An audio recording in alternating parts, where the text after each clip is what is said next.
Let's take a look at today's real California home insurance example, November 6, 2025.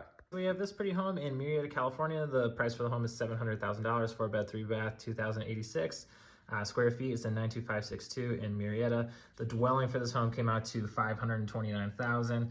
That is this number times 255. That's the average reconstruction cost per square foot. So that gives you $529,000 to rebuild your home. Remember that to rebuild your home, all insurance gives you this number and not the sales price, because it's your home value minus land value. So that's why you get $529 there. Extended replacement costs an extra 10% if this number is not enough to rebuild your home. That's in there. Separate structures. So we did 10% instead of the usual 5%. Because this home has a pool, so you'll notice it's 10% of this number. So we have $52,000 for separate structures like fences, sheds, and pools. So this home has a pool, so we want to give it a little bit more.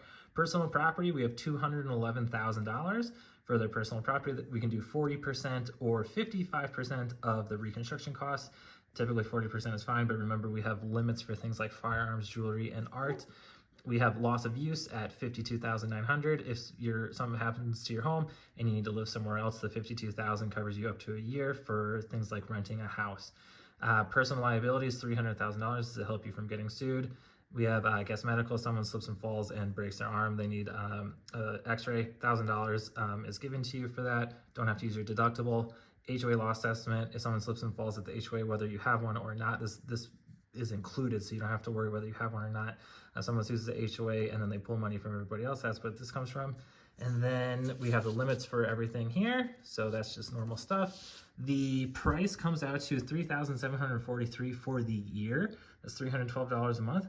The fire score for this home was a 3.0. This is the numbers 1 to 10 out of the overall fire score. Anything above a 2 typically needs a California FAIR Plan. This number is what kind of a slope it's on. It's a 0 on a scale of 1 to 10. So a 3.0, anything above a 2 typically needs a California FAIR Plan. It's very flat, so that's why we get a 0 here. So this home does not need a California FAIR Plan. That's why it's $3,743, because typically a home like this, you would need the WRAP policy and a California FAIR Plan would be more than this $3,743. So typically we're saving the client money here because they don't need a California FAIR Plan. And the deductible for this home was set at $10,000. And so this home would be $3,743 a year or $312 a month. My name is Joe Tessmer with Farmers Insurance here in Southern California, right the whole state of California. If you would like a home quote just like this one, my info is in the bio, and I'd love to hear from you and break down the whole quote just like this, explain everything to you, and can definitely get you a home quote. Thank you so much.